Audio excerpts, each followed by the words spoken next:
Hello viewers, আসসালামু আলাইকুম। কেমন আছেন আপনারা? আশা করি নিশ্চয়ই খুব ভালো আছেন। আমি আজকে দেখাবো পাসপোর্টের কিভাবে আবেদন করতে হয়। পাসপোর্টে কিন্তু অলরেডি একটা চেঞ্জ চলে এসেছে, আমি সেটা মূলত দেখাচ্ছি। আমি যাব passport.gov.bb-তে। তারপর এখানে সব অপশনগুলো কিন্তু আপনারা দেখতে পাচ্ছেন।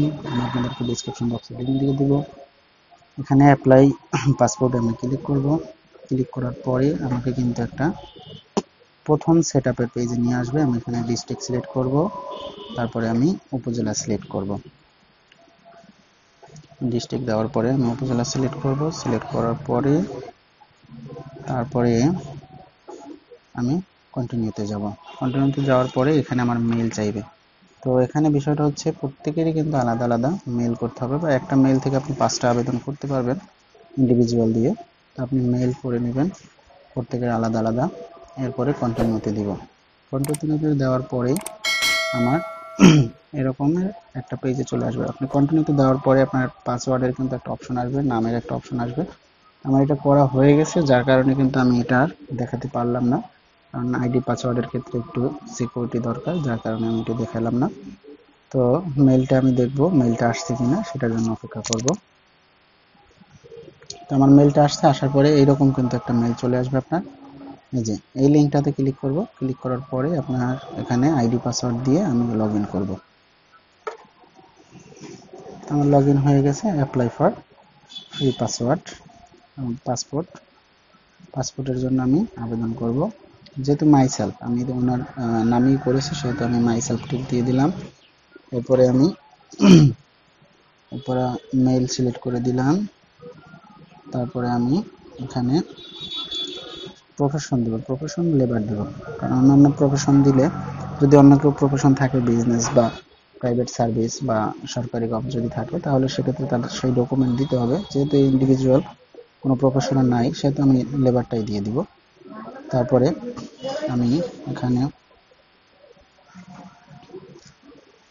অন্য কোনো সার্ভিস নাই, আমি আসলে ইমামতি করে এই জন্য ইমামটা সিলেক্ট করতে চাইছিল, কিন্তু এখানে লেবারই আছে, যার কারণে আমি লেবারটাই সিলেক্ট করব। এছাড়া ভালো কোনো আর কিন্তু অপশন নাই। তারপরে আমি এখানে ধর্ম দিলাম। তারপরে আমি এখানে ডিস্ট্রিক্টটা সিলেক্ট করে দিব, আর কি জন্মস্থান। তারপরে আমার ডেট অফ বার্থ এখান থেকে ক্যালেন্ডারের মাধ্যমে আমি নিয়ে আসবো। তারপরে আমি ডেট অফ বার্থটা এখানে সিলেক্ট করে দিলাম। তারপরে এখানে আমার বাই বার্থ, অর্থাৎ আমি কী কারণে সিটিজেনশিপ সেটা। এখানে আমার ভোটার আইডি নাম্বারটা দিতে হবে। ভোটার আইডি নাম্বারটা দিয়ে দিব। আমি বলতেছি সেটা হচ্ছে, যারা আবেদন করবেন খুবই সতর্কতার সাথে আবেদনটা করবেন, কারণ ভুল হলে কিন্তু আপনাকে এডিট করার কোনো অপশন দিবে না। সেভ অ্যান্ড কন্টিনিউ, আপনার কাছে কি যদি কোনো পাসপোর্ট থাকে তাহলে পাসপোর্ট সিলেক্ট করে দিবেন, না থাকলে নো দিয়ে দিবেন। কন্টিনিউ। এরপরে ডিস্ট্রিক্ট, ঠিকানা এখানে চাইছে আমার অ্যাড্রেস আমি গ্রাম, তারপরে ওয়ার্ড নাম্বার, পোস্ট অফিস, থানা, জেলা, এগুলো আমি সিলেক্ট করে দিব। আমি এখানে আমার গ্রামটা লিখে নিব। আমি এটা একটা কাস্টমারের জন্য করতেছি আসলে মূলত। আপনাদের যদি কোনো কোশ্চেন থাকে আমাকে অবশ্যই কমেন্ট বক্সে জানাবেন, আমি আপনাদেরকে সহায়তা করার চেষ্টা করব। আর এখন পাসপোর্টের আবেদনের ক্ষেত্রে আপনি কিন্তু নিজে চাইলে বাসায় বসেও করতে পারেন। এটাতে কিন্তু আসলে কারো কাছে যাওয়ার মতন কিছুই নাই। আমি এখানে আমার পোস্ট অফিসটা দিয়ে দিব। উনি যে পোস্টটা বলছিল সেই পোস্টটা মূলত পোস্ট অফিসটা এখানে নাই, আমি যার কারণে ওনার কাছাকাছি যেটা আছে হলদিয়া বাজার, আমি সেটা দিব। সেটা আমাকে একটু খুঁজে বের করতে হবে। উনি বলছিল কাঠালিয়া, কাঠালিয়া মূলত এখানে পোস্ট অফিস নামে কোনোটাই নাই। এখানে আমি কেদিয়া অনেকটাই সার্চ করতেছি, আসলে এখানে এরকম কিছু দেখতেছি না। তো এরপরে হলদিয়া বাজার দিব আমি। হলদিয়া, এগুলো আপনারা খুব সূক্ষ্মভাবে খুঁজে খুঁজে দিবেন। খেয়াল রাখবেন যে ওনার আশেপাশের যে পোস্টটা আছে, পোস্ট অফিসটা যদি পোস্ট কোড একই থাকে তাহলে কিন্তু সেটা দেওয়া যায়। আমি সেজন্যই কিন্তু এটা খুঁজতেছি। যে পাশে ওনার কাছে জিজ্ঞেস করতেছি, বা আপনার যে লোক থাকবে, যদি আপনি নিজেরটা করলে তো অবশ্যই কোনো সমস্যা নাই, অন্যটা করলে আপনাকে অবশ্যই কিন্তু তার কাছে তথ্য জিজ্ঞাসা করে সঠিক ওয়েতেই কিন্তু আপনার পূরণ করতে হবে। যদি কোনো ভুল পরিলক্ষিত হয় তাহলে কিন্তু আপনাকে 6 মাসের জন্য কিন্তু অপেক্ষা করতে হবে। যদি পাসপোর্ট অফিস আপনাকে আবেদনটা বাদ না দেয়, আপনি কিন্তু এডিট করার আর কোনো সুযোগ পাচ্ছেন না। এই ব্যাপারটা খুবই আমি সতর্কতার সাথে বলতেছি। আহ, এরকম কিন্তু অনেকে আবেদন করে, করার পরে কিন্তু ঝামেলা পড়ে। আমার কাছে এরকম সকালে একটা লোক আসছিল অবশ্য, যে তার আবেদনের 2টা পার্ট কিন্তু ভুল হয়েছে। নামের গিভেন নেম এবং শিওর নেম এটা কিন্তু ভুল করছে, যার কারণে কিন্তু আমার আবেদনটা নিচ্ছে না। উনি এখন কিন্তু এডিটও করতে পারতেছে না, কারণ আইডি নাম্বার যেহেতু একটা এনআইডি নাম্বার, সেহেতু উনি এটা পারবে না।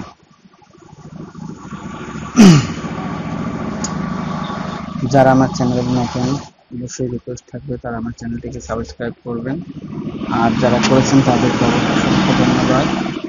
ভালো লাগলে ভিডিওটি লাইক কমেন্ট শেয়ার করবেন।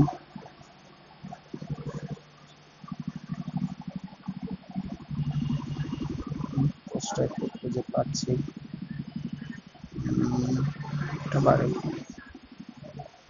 হলদিয়া বাজার, হলদিয়া বাজার, হলদিয়া বাজার,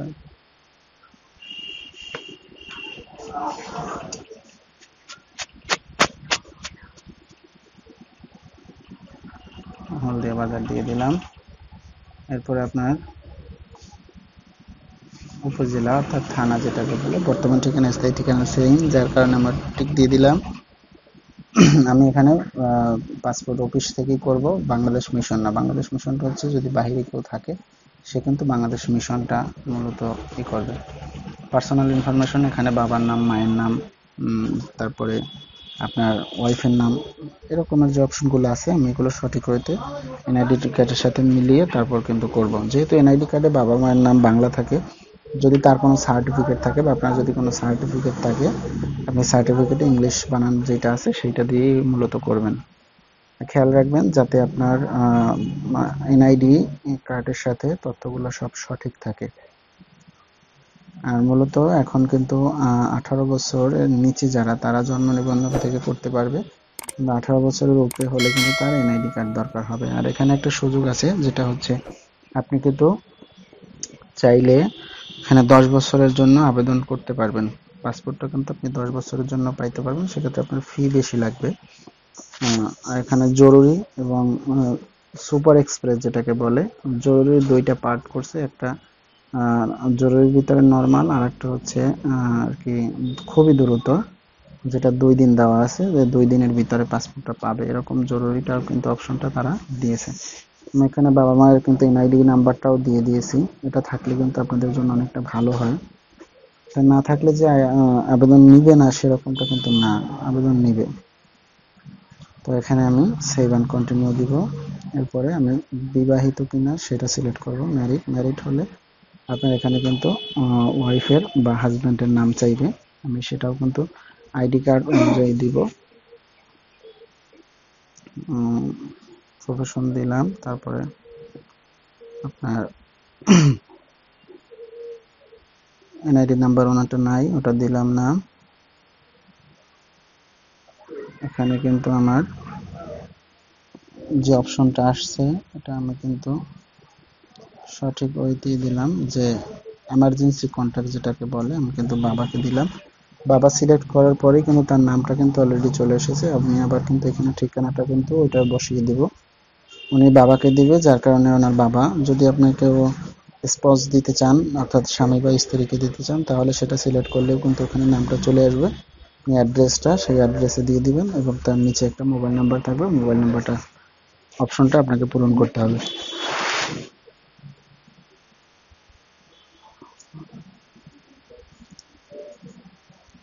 আপনাদের যদি কোথাও বুঝতে সমস্যা হয় তাহলে অবশ্যই আমাকে কমেন্ট করবেন, আমি আপনাদেরকে কমেন্টে রিপ্লাই দেওয়ার চেষ্টা করব। আশা করি আপনাদের বুঝতে অসুবিধা হবে না। এবার যদি সমস্যা হয় আমি অবশ্যই আপনাদেরকে চেষ্টা করব অ্যান্সার দেওয়ার। এখানে কিন্তু আমার পেমেন্টের অপশনটা চাইছে, যেহেতু উনি নর্মাল করবে, একদমই নর্মাল, তাহলে 4025 টাকা। আমি কিন্তু সেভ এন্ড কন্টিনিউতে যাব এখন। এখানে কিন্তু আপনার একটা অপশন ওটা বন্ধ করে দিয়েছে যে অফলাইন, যেহেতু টাকা জমার অপশনটা অনলাইন এখন পর্যন্ত চালু করেনি, সেহেতু অফলাইনে গেলে কিন্তু আপনার এখানে টাকা জমা দেওয়ার কিন্তু কিছু এখানে আসবে না। আমি ওনাকে সব তথ্যগুলা সঠিকভাবে দেখাই নিতেছি যাতে উনি আমাকে ভুলটা না ধরতে পারে, সেই কারণে মূলত আমি ওনাকে দেখাচ্ছি এটা। এটা আপনারাও করবেন, অবশ্যই দেখাবেন তাকে, কারণ যার তথ্যগুলো সেই মূলত ভালো যাচাই বাছাই করতে পারবে। তো আমি ওনাকে সুন্দর করে এটা দেখাচ্ছি, পরে পরে উনি দেখতেছে।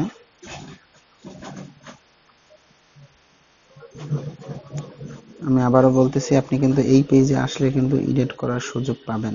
এরপরে যদি আপনি কনফার্ম করে দেন তাহলে কিন্তু আর আপনি এডিট করতে পারবেন না। সেজন্য আমি বলবো যে এই পেজটাতে সঠিকভাবে একটু সময় নিয়ে সব তথ্যগুলো আপনারা যাচাই বাছাই করবেন, যাতে কোনো জায়গায় কোনো ভুল না হয়। ভুল হলে কিন্তু আপনার আবেদনটা ওরা জমা নিবে না, আপনি কিন্তু 6 মাসের আগে আর আবেদনটা করতে পারবেন না। সেজন্য আমি বারবার বলতেছি, এই পেজটাতে কিন্তু আপনি ভালোভাবে লক্ষ্য রাখতে হবে যে কোথাও কোনো ভুল আছে কিনা। সরি।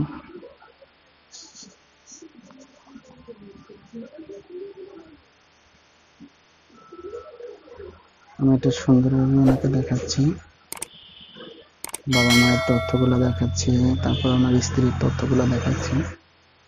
সবগুলোর কিন্তু কর্নারে আপনি এডিট পাবেন। এডিটে কিন্তু আপনি চাইলে ক্লিক করে এটা কিন্তু চেঞ্জ করতে পারেন। আমি কিন্তু কনফার্ম দিয়ে দিতেছি। কনফার্ম দেওয়ার পরে কিন্তু আর এটাতে আর কোনো এডিট করতে পারবো না। কিন্তু আমাকে একটা অ্যাপয়েন্টমেন্ট লেটার দিয়ে দিয়েছে ওরা। আমি এখানে নিচে আবার একটা অপশন দিবে, এই যে ভেরিফাইয়ের অপশনটা, এখানে অফলাইন পেমেন্ট, আমি এটা কন্টিনিউ দিয়ে আবার যাব।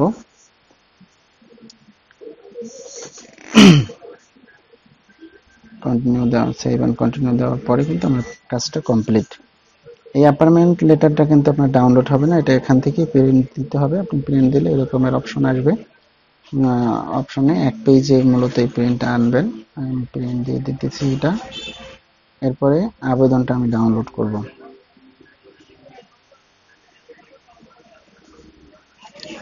আবেদনটা ডাউনলোড করার পরে কিন্তু আবেদনটা অনেকটা কাজ আছে, যেটা মূলত অফিস ঝামেলা করে, সেটা হচ্ছে যে ব্যাংকের যে তথ্যটা, এটা যেহেতু এখানে নিচ্ছে না, আমার অনলাইনে নিচ্ছে না, সেহেতু এটাকে কিন্তু হাতে পূরণ করার একটা অপশন থাকে। কারণ আমি এটা পিডিএফ ফাইল, এটা কিভাবে লিখবো, সেজন্য আমাদেরকে এই পিডিএফ ফাইলটাই মূলত লিখতে হবে। আমি এই জন্য অ্যাডোব রিডার এটা ওপেন করব। আমি ডাউনলোড লোকেশন থেকে ফাইলটাকে বের করে নেব। এটা অ্যাডোব রিডারে আমি ওপেন করতেছি, ওপেন করলাম। এরপরে আমার লাস্ট পৃষ্ঠায়, অর্থাৎ পেমেন্টের অপশনটা আমার লাস্ট পৃষ্ঠায়, আমি কিন্তু এখানে এই অপশনগুলোতে লিখব। ফিল করে মূলত টেক্সটের বক্সটা এনে এখানে আমি লিখতে পারবো আমি কোন ব্যাংকে টাকা দিয়েছি, ব্যাংক এশিয়া। আমি সেই ব্যাংক এশিয়ার অপশনটা নিয়ে লিখবো। এরপর আমি নিচের দিকে রাখবো, কারণ ওখানে উপরে যদি আমি কার্সার নেই তাহলে কিন্তু এই লাইনটা ধরে আমার লেখাটা হয় না। আমি এখানে লিখে তারপরে এই লেয়ারটাকে উপরে নিয়ে যাব। এখানে আমি রেফার আইডিটা দিচ্ছি, যে রেফার আইডিতে আমার টাকাটা জমা হয়েছে, আমি সেই রেফার আইডিটা এখানে দিব।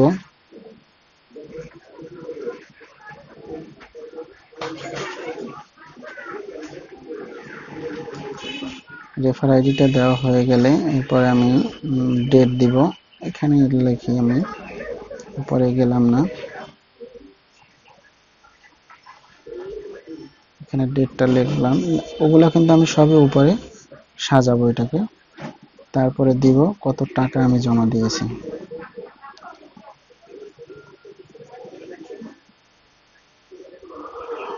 এরপরে টেক্সট বারটা ধরে এখন কিন্তু আমার এটা সিলেক্ট করার অপশন আসছে।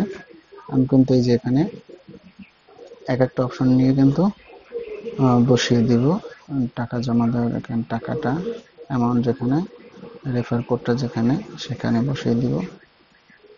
এটা কিন্তু আমার 100% কমপ্লিট। এখন এটাকে আমি সেভ দিব, সেভ দিয়ে তারপর প্রিন্ট করব। সেভ আপনি চাইলে রাখতে পারেন, না চাইলে নাও রাখতে পারেন, তবে মনে রাখবেন আপনাকে কিন্তু ইমেল আইডি এবং পাসওয়ার্ড যেটা, সেটা কিন্তু এখানে অবশ্যই মনে রাখতে হবে, কারণ আপনার এই আইডি পাসওয়ার্ডটা কিন্তু পরবর্তীতে লাগতে পারে। আমি এটাকে ডেস্কটপে সেভ করে রাখতেছি। যদি লাগে পরবর্তীতে না, সেজন্য। এবার আমি এটাকে প্রিন্ট করে দিব। তো আমি আপনাদেরকে দেখানোর চেষ্টা করেছি আসলে কিভাবে এই পাসপোর্টের আবেদনটা করতে হয় এবং সম্পূর্ণ কমপ্লিট করতে হয়, সেটা আমি চেষ্টা করছি। ইনশাল্লাহ আমি আশা করি আপনারা এই ভিডিওটা ফলো করলে 100% কিন্তু একটা আবেদন আপনি করতে পারবেন। যারা আমার চ্যানেলে নতুন, আমি অবশ্যই আশা করব আমার চ্যানেলটিকে সাবস্ক্রাইব করবেন। ভিডিওটি ভালো লাগলে লাইক কমেন্ট শেয়ার করবেন। আমি আজকের মতন ভিডিওটা শেষ করব। আমার এটা প্রিন্ট হয়ে গেছে, প্রিন্ট দিয়েছি অলরেডি, প্রিন্ট হইতেছে। তো আপনাদের যদি কোনো কোশ্চেন থাকে, কোনো জায়গায় বুঝতে সমস্যা হয়, তাহলে আপনারা অবশ্যই আমাকে কমেন্টে জানাবেন। আমি বারবার বলতেছি, আমি কমেন্ট করলে অবশ্যই আপনাদেরকে সহায়তা করার চেষ্টা করব। এবং যদি আপনাদের এটা বুঝতে কোনো সমস্যা হয়, আমি নেক্সটে আবার আপনারা কমেন্ট করলে আমি নতুন করে ভিডিওটা বানিয়ে দিব অবশ্যই। কারণ আমি এই কাজটা প্রতিনিয়তই করে থাকি, আমার কাছে এরকম কাজ আসে। আপনারা কিন্তু চাইলে এরকম একটা কাজ করেও কিন্তু দৈনিক ইনকাম করতে পারেন। আমরা কিন্তু সচরাচর এরকম একটা আবেদন করে কিন্তু ভালো টাকা উপার্জন করি। আপনি কিন্তু চাইলে এটা করতে পারেন। তো আজকের মতন বিদায় নিচ্ছি। সবাই ভালো থাকবেন, সুস্থ থাকবেন। আল্লাহ হাফেজ।